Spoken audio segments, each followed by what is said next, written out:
지난 8월 15일은 우리나라가 광복된 지 68주년 되는 날이었습니다.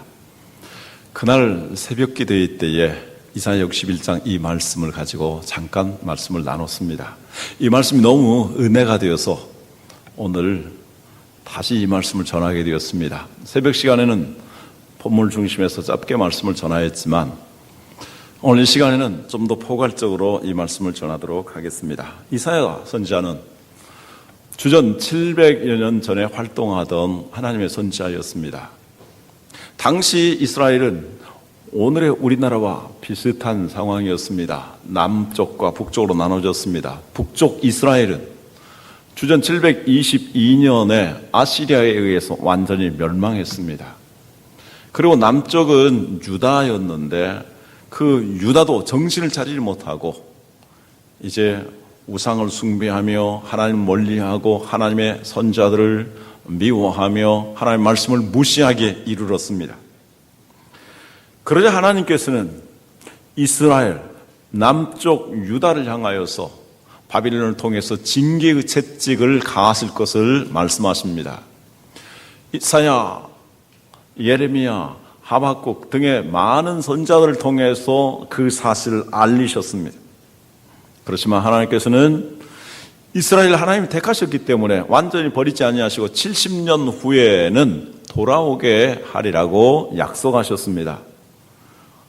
이사야 선지자는 하나님 말씀을 받들어서 이스라엘 백성들이 포로 상태에서 귀환하게 될 것을 예언하고 있습니다.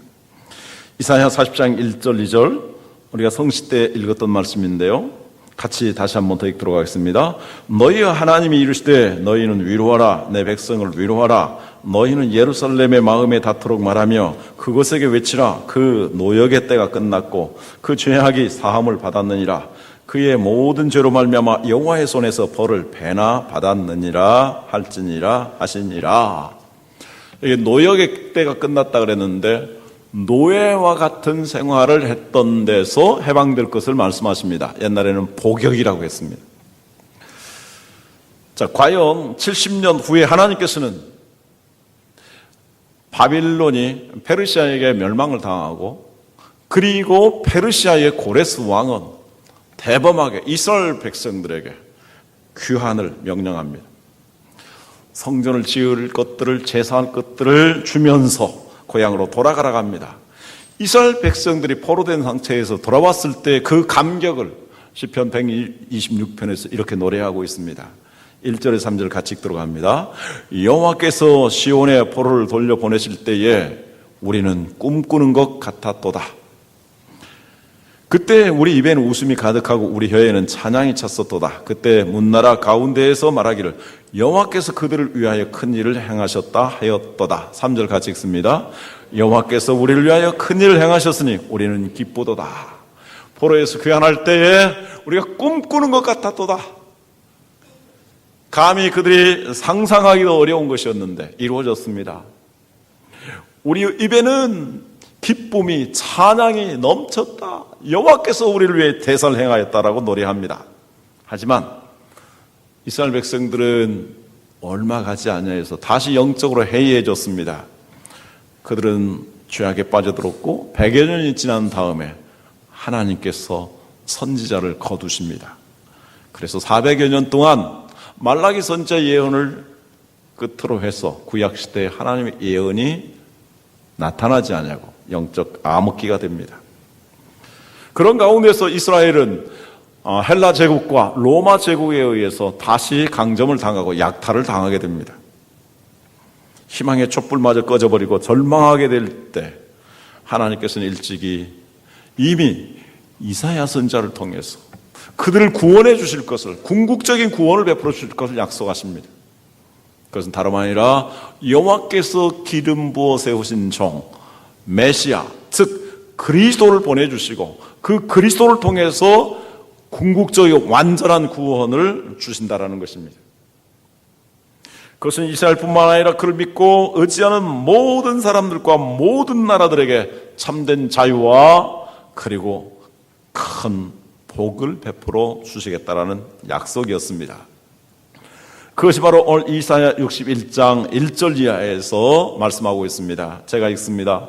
주 여호와의 영이 내게 내리셨으니 이는 여호와께서 내게 기름을 부으사 가난한 자에게 아름다운 소식을 전하게 하려 하심이라. 나를 보내사 마음이 상한 자를 고치며 포로된 자에게 자유를, 갇힌 자에게 노임을 선포하며 여호와의 은혜와 우리 하나님의 보복의 날을 선포하여 모든 슬픈 자를 위로하되 무릇 시온에서 슬퍼하는 자에게 화관을 주어 그 죄를 대신하며 기쁨의 기름으로 그 슬픔을 대신하며 찬송의 옷으로 그 근심을 대신하시고 그들이 의에 남은 곧 여호와께서 심으신 그 영광을 나타낼 자라 일컬음을 받게 하려 하심이라. 여기 여호와께서 기름 부으신 종이 나타날 것을 말씀하시는데 그분이 바로 예수 그리스도이십니다. 그분이 이 놀라운 구원의 복을 베풀어 주시는데 가난한 자들에게, 즉 겸손한 자에게, 원어는 겸손하다라는 뜻입니다. 그래서 이 겸손한 자들에게 아름다운 복음을 주시는데 요약하면 세 가지입니다. 하나는 그들의 마음의 고통과 상처를 치유해 주시고 그들에게 자유와 그리고 노임을, 해방을 주신다라는 것입니다. 두 번째는 여호와의 은혜를 베풀어 주신다. 즉 옛날에 희년이 되면 이제 종되었던 사람들이 다시 고향으로 돌아가게 하고 땅을 잃어버렸던 사람들이 땅을 다시 찾게 되는데 그리하여서 노예 생활에서 인권이 보장되고 종로로 닫은 데서 이제 생존의 보장이 되고 그래서 행복한 삶을 이룰 수 있도록 하신다는 것입니다.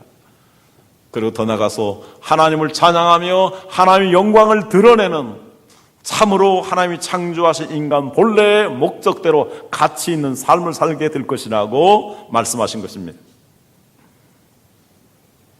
그리고 이 말씀이 있은 지 약 700년 후 때가 되매 하나님께서 메시아 예수 그리스도를 이 땅에 보내주셨습니다. 예수님이 하나님의 말씀을 가르치고 전파하시면서 성경을 들어 설명하시는데 이렇게 말씀하십니다.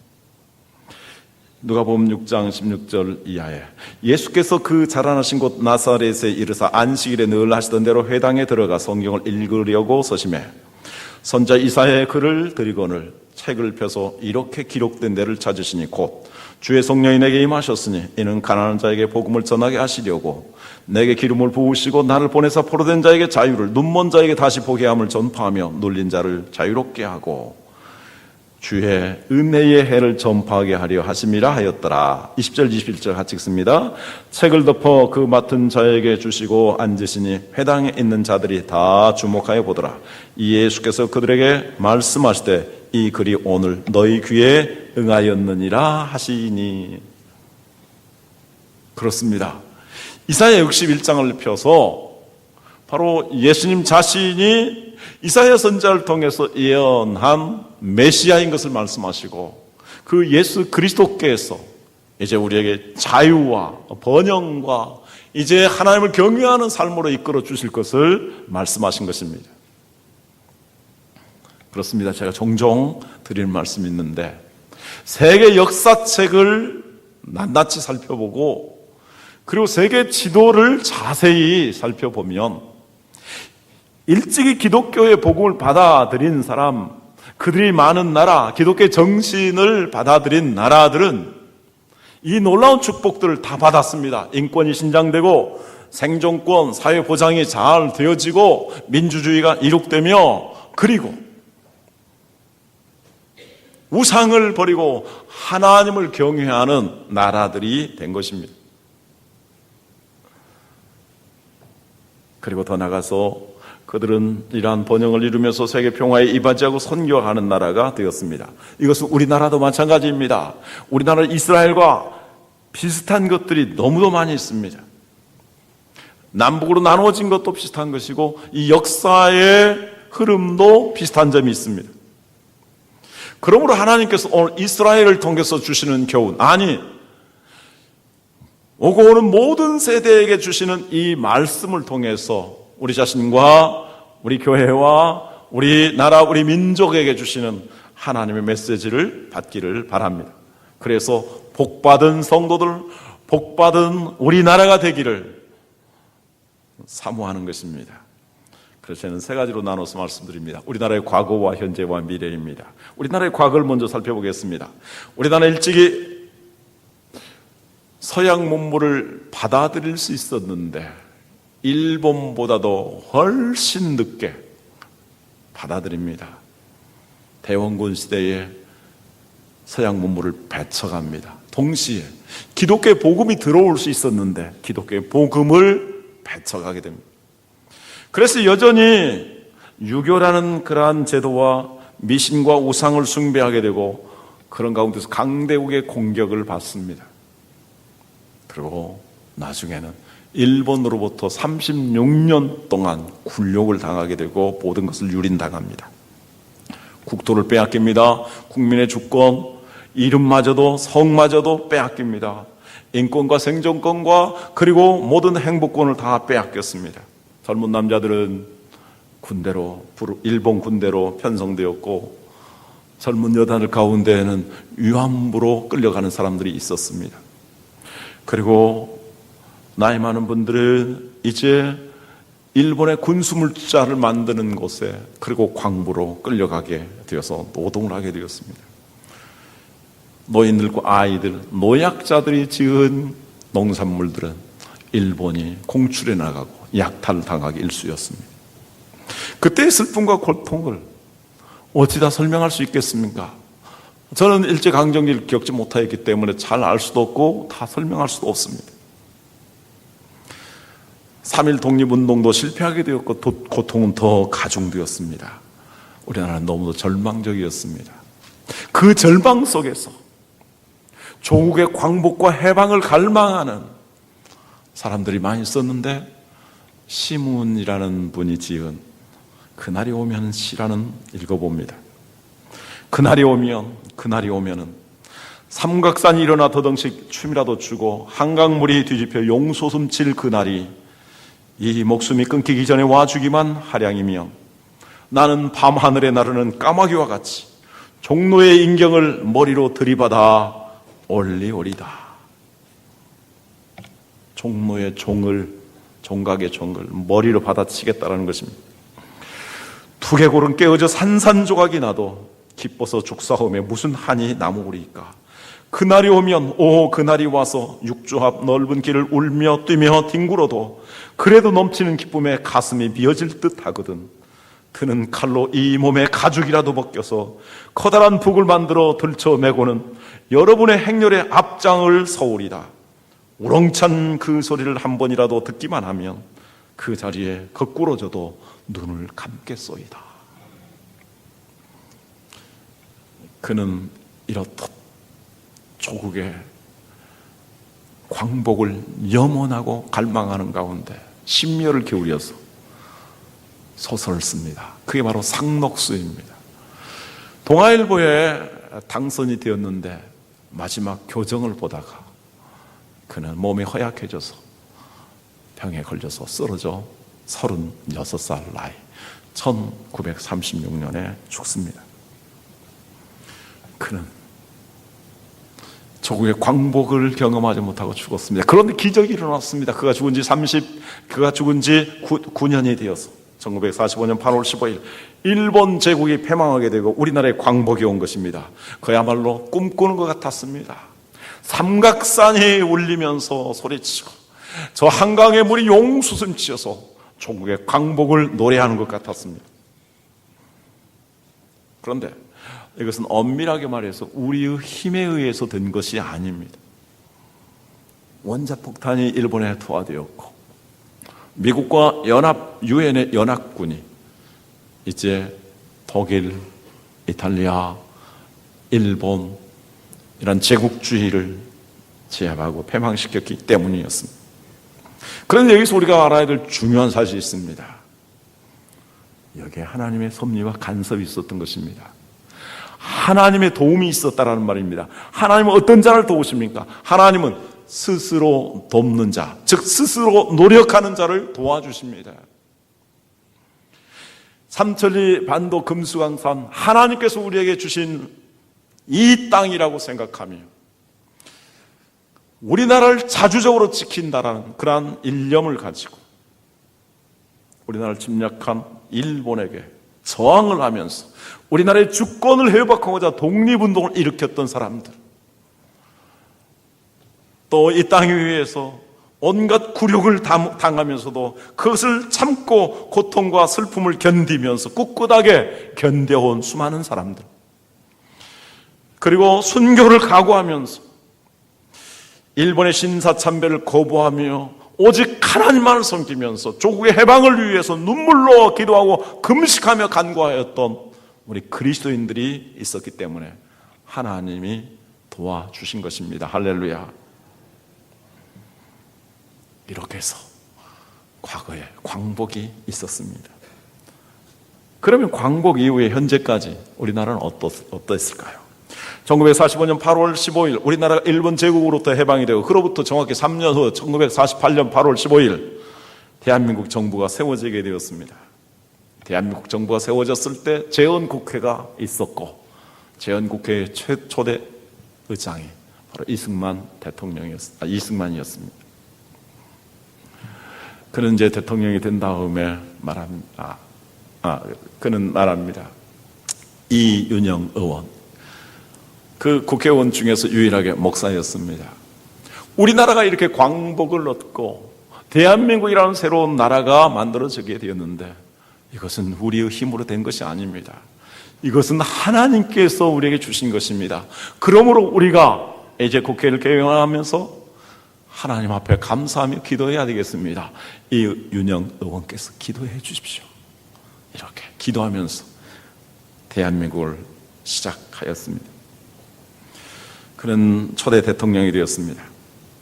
물론 3.15 부정선거에 의해서 슬픈 종말을 맞이하였고 비운의 사람이 되었습니다만 그가 재임 기간 중에 우리 대한민국을 얼마나 놀랍게 변화시켰는지 정말 놀랐습니다. 제가 최근에 이와 같은 글을 읽고 깜짝 놀랐습니다. 10여 년 전부터 이승만 대통령을 그 생애의 업적에 대해서 거시적인 안목에서 재조명하는 일들이 역사학계에서 있어 왔습니다. 그리고 거의 많은 논문들을 통해서 책을 통해서 정리가 되었습니다. 그러한 내용들을 중심해서 몇 가지 말씀드리도록 하겠습니다. 이승만은 고등학교 시절 배제학당에서 기독교의 복음을 접하게 됩니다. 그리고 그는 하나님의 나라를 꿈꾸게 됩니다. 이 땅 위에서 정치를 통해서 하나님 나라가 꿈꿔지기를 그는 바랍니다. 조국이 해방되고 그리고 정말 기독교적인 나라가 세워지기를 바라면서 그는 미국으로 유학을 가게 됩니다. 미국 최고의 기독교 명문대학에서 그는 정치학을 공부합니다. 그리고 거기에서 기독교 세계관과 기독교의 비전을 꿈꿉니다. 그래 그는 수많은 글과 책과 논설들을 발표하면서 독립운동을 그리고 일본에 대한 저항활동을 하게 됩니다. 그리고 옥고를 치르게 됩니다. 그 후에 그는 대한민국 초대 대통령이 되는데 그의 건국 이념을 한마디로 말한다면 기독교 건국론이라고 합니다.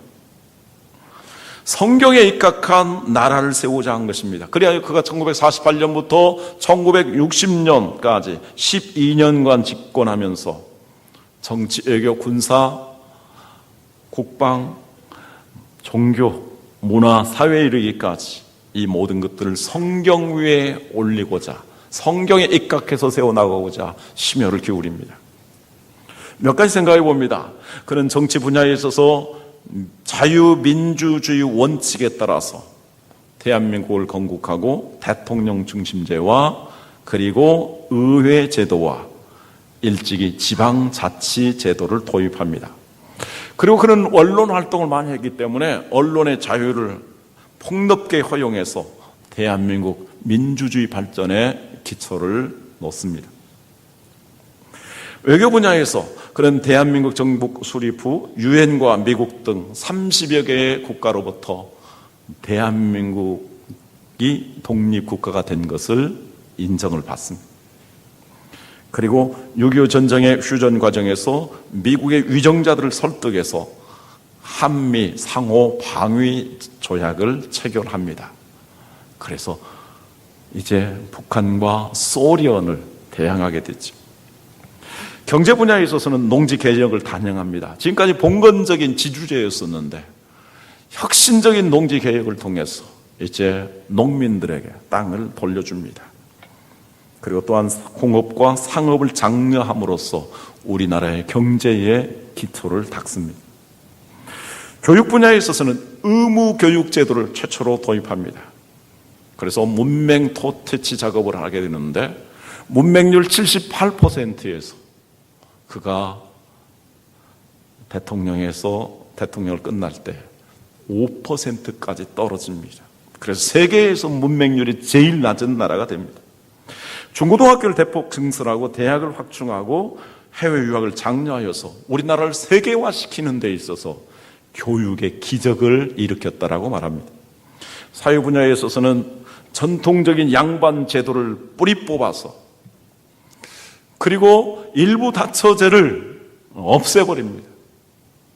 그래서 남녀에 대한 평등과 동등한 교육의 기회, 취업의 기회를 보장해서 우리 한국 사회의 남녀 평등이 바로 우리나라 역사 이래 처음으로 이루어지기 시작합니다. 그는 기독교 선교에도 앞장서서 미국 선교부의 도움을 받아서 빈민들을 구제하는 사업, 그래서 고아원, 양로원들을 돕는 일을 많이 했습니다. 그리고 기독교 병원을 세우고 기독교 학교를 세워서 가난한 환자들을 돕고 기독교 신앙을 가진 인재들을 육성하도록 힘을 기울입니다. 미국의 이승만 대통령 기념관이 있는데 거기 이승만 대통령의 동상에 문구 하나가 새겨져 있다고 합니다. 그건 제가 정말로 좋아하는, 어쩌면 가장 좋아하는 요한복음 3장 38장 32절 말씀입니다. 진리를 알지니 진리가 너희를 자유케 하리라. 그는 이 진리 안에서 조국이 일본으로부터 해방되기를 갈망했었고, 그는 진리 안에서 대한민국이 세워지기를 바랬던 것입니다. 물론 이승만 대통령의 과실이 아주 많이 있습니다. 그렇지만 그가 미국과 유럽 선진국처럼 성경에 입각해서 나라를 세우려고 한 것과 수많은 어려운 가운데서도 대부분 이것을 실현시킨 것은 정말로 하나님의 크신 섭리가 아닐 수 없습니다. 남북으로 나눠졌는데 북한과 남한이 그 출발에 있어서 첫 단추를 끼는 데서 너무나 달랐습니다. 그래서 역사가들이 이렇게 말하기도 합니다. 만약 그가 삼선 개헌을 하지 아니하고 부정선거를 하지 아니했다면 미국의 조지 워싱턴과 같이 우리나라의 국부처럼 존경을 받았을 것이다 라고 말하기도 합니다. 자, 오늘 읽은 성경 말씀을 보십시다. 하나님 말씀대로 산다면, 하나님 말씀 위에 이 나라를 세우게 된다면 어떻게 될 것인가? 많은 것들이 오늘 우리나라에 이루어졌습니다. 이사야 61장 4절 이하 제가 읽으면서 잠시 설명하도록 하겠습니다. 그들은 오래 황폐했던 것을 다시 쌓을 것이며 옛부터 무너진 곳을 다시 일으킬 것이며 황폐한 성읍 곧 대대로 무너져 있던 것들을 중수할 것이며, 바로 우리나라의 모든 것들이 다 파괴되었습니다. 산은 민둥산이가 되었습니다.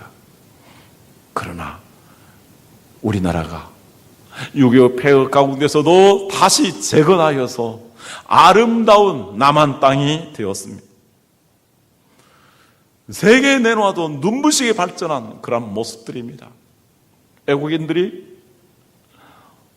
인천공항에 도착하면서 거기 나오면서 공항을 보고 거기에 도로를 보고 깜짝 놀랍니다. 5절 말씀, 외인은 서서 너희 양떼를 칠 것이요 이방 사람은 너희 농부와 포도원지기가 될 것이나. 이제 우리나라는 3D 업종에 또 여러 가지 일들을 외국 사람들이 와서 일하도록 하게 되었습니다. 그들이 어려운 일을 맡아서 일을 해주고 있는 것입니다. 6절에 오직 너희는 여호와의 제사장이라 일컬음을 받을 것이라. 사람들이 너희를 우리 하나님의 봉사자라 할 것이며. 자, 여호와의 제사장, 우리 한국은 이제 세계의 선교사들을 많이 파송하는 그러한 나라가 되었습니다. 하나님의 봉사자라 할 것이라. 이제 세계의 원조를 받는 나라에서 원조를 하고 세계 평화 봉사단을, 세계의 구호단들을 얼마나 많이 파송하고 있습니까? 여호와의 봉사자가 되었습니다. 계속해서 이야기하고 있습니다. 너희가 이방 나라의 재물을 먹으며 그들의 영광을 얻어 자랑할 것이니라. 무역 8대 강국이 되어서 경제적인 안정과 번영을 이루어가고 있습니다. 7절에 너희가 수치 대신에 보상을 배나 얻으며 능력 대신에 몫으로 말미암아 즐거워할 것이라. 그리하여 그들의 땅에서 갑절이나 얻고 영원한 기쁨이 있으리라. 우리가 일본으로부터 배상을 받지 아니하였지만 하나님께서 복주심으로 말미암아 일본에 부끄럽지 아니하는 그런 나라가 되어가고 있는 것입니다. 8절에 무릇 나 여호와는 정의를 사랑하며 불의의 강탈을 미워하며 성실히 그들에게 갚아주고 그들과 영원한 언약을 맺을 것이다. 우리나라가 정치적으로 우여곡절이 있지만 그래도 지속적으로 민주적인 발전이 이루어져서 하나님의 정의가 구현되고 민주주의의 성장이 이룩되고 있는 것입니다. 그 다음에 9절 그들의 자손은 문나라 가운데 그들의 후손은 만민 가운데 알리리니 무릇 이를 보는 자가 그들은 여호와께 복받은 자손이라 인정하리라. 우리 자녀들 얼마나 해외로 많이 나가서 공부하고 있고 해외에 나가서 일하고 있고 우리나라의 국제적인 기업들이 얼마나 많이 있습니까? 그래서 여호와께 복받은 자손들이다라고 세계가 인정하고 있습니다. 이번에 광복절 때 바로 미국의 부통령도 메시지를 전하면서 미국 국민과 그리고 오바마 대통령을 대신해서 한국이 정말 자랑스러운 나라가 되었음을 축하합니다. 이렇게 말하고 있습니다. 10절 말씀 내가 여호와로 말미암아 크게 기뻐하며 내 영혼이 나의 하나님으로 말미암아 즐거워하니리니 이는 그가 구원의 옷을 내게 입히시며 공의의 겉옷을 내게 더하시며 신랑이 사모를 쓰며 신부가 자기 보석으로 단장하게 하셨습니다.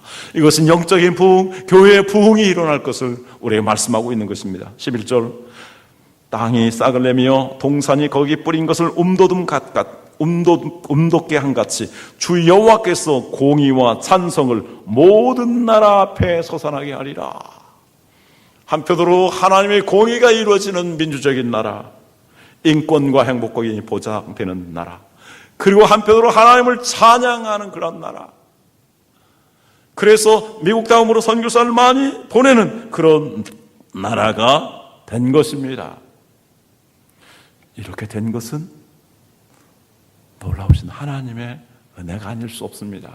비록 남과 북이 나누어져 있지만 그래도 6.25 이후에 60년 동안 이 땅에 큰 전쟁이 일어나지 않냐고 평화를 일으켜 나갈 수 있는 것은 하나님의 은총이 아닐 수가 없습니다. 할렐루야. 마지막으로 우리나라의 미래에 대해 생각해 봅니다. 하나님께서 우리나라를 이렇게 특별히 사랑하시고 보호하시고 은총을 베풀어 주셨다면 우리나라를 향해서 하나님이 기대하시는 바가 있을 것입니다. 우리나라가 해야 될 과제는 뭐니 해도 북한 문제와 일본과의 관계입니다.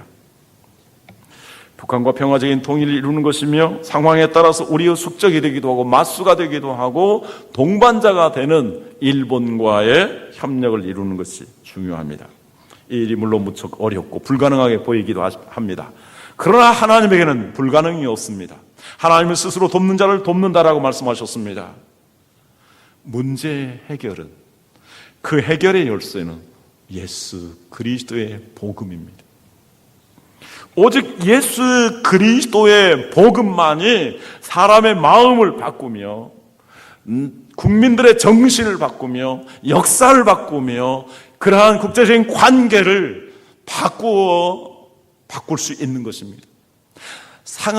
마음이 상한 자를 고치며 포로된 자에게 노임을 주시며 포로된 자에게 자유를, 갇힌 자에게 노임을 주시고 하나님의 은혜의 해를 희년의 번영을 주시는 분이 우리 예수님이신 것입니다.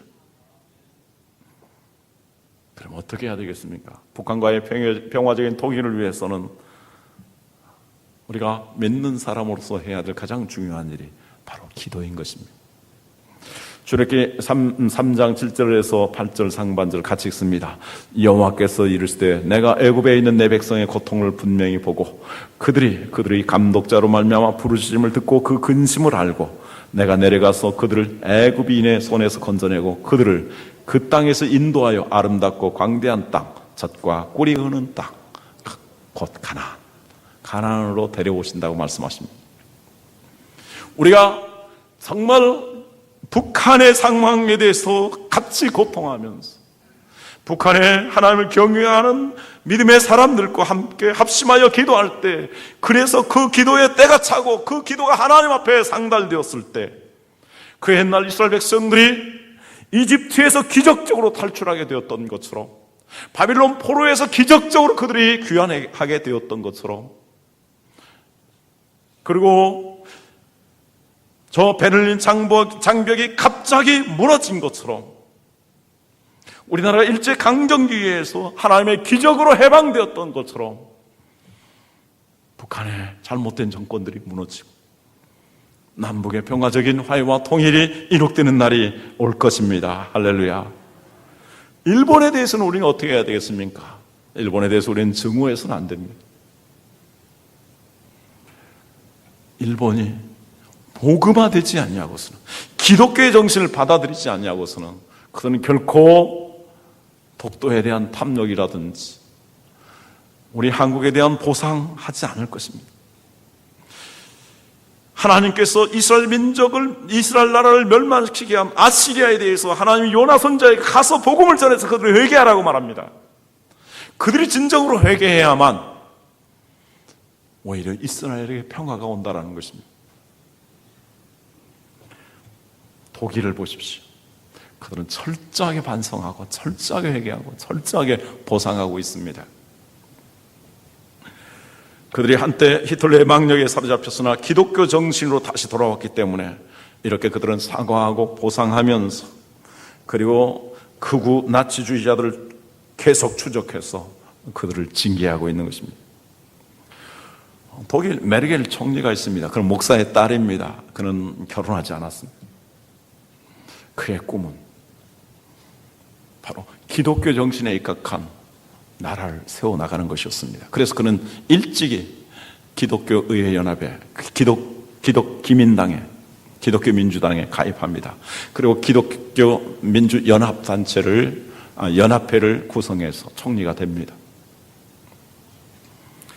그가 올 5월에 하나 큰 결정을 내립니다. 유대인들에게 지금까지 거의 보상을 했지만 아직 보상을 받지 못한 사람들에게, 새로 드러난 사람들에게 1조 1,300억 원을 보상하는 결정을 내립니다. 지금까지도 수조 원을 보상을 했는데 또다시 올해 추가로 1조 1,300억 원을 보상하게 됩니다.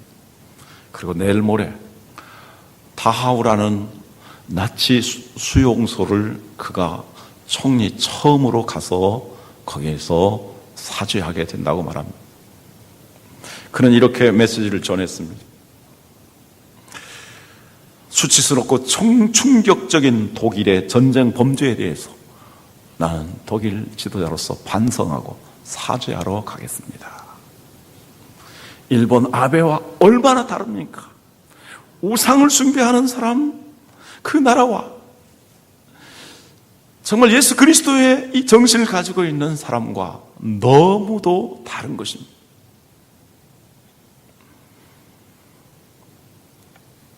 우리들이, 그리고 이 땅에 우리나라가 이런 기독교 신앙을 가지고 있고 기도하면서 성경 하나님 말씀에 기초한 나라를 세워나갈 때에 오늘 하나님께서 약속하신 것처럼 우리나라의 미래에 더 큰 복이 임하게 될 것입니다. 황폐해진 북녘 땅이 다시 회복되는 기적의 역사가, 가나안 나라에서 이제 원조를 더 크게 하는 나라, 여호와의 제사장의 나라로서 선교하는 나라, 그리고 이 땅에 하나님의 정의가 구현되는 민주적인 나라, 그리고 세계가 대한민국을 가리켜서 여호와께 복받은 나라, 복받은 자손이라고 일컫게 되는 날이 올 것입니다. 우리나라는 여호와로 말미암아 더 크게 기뻐하며 하나님으로 말미암아 즐거워하고 여호와께서 공의와 찬송을 모든 나라 앞에 솟아나게 하실 것입니다. 기도하겠습니다.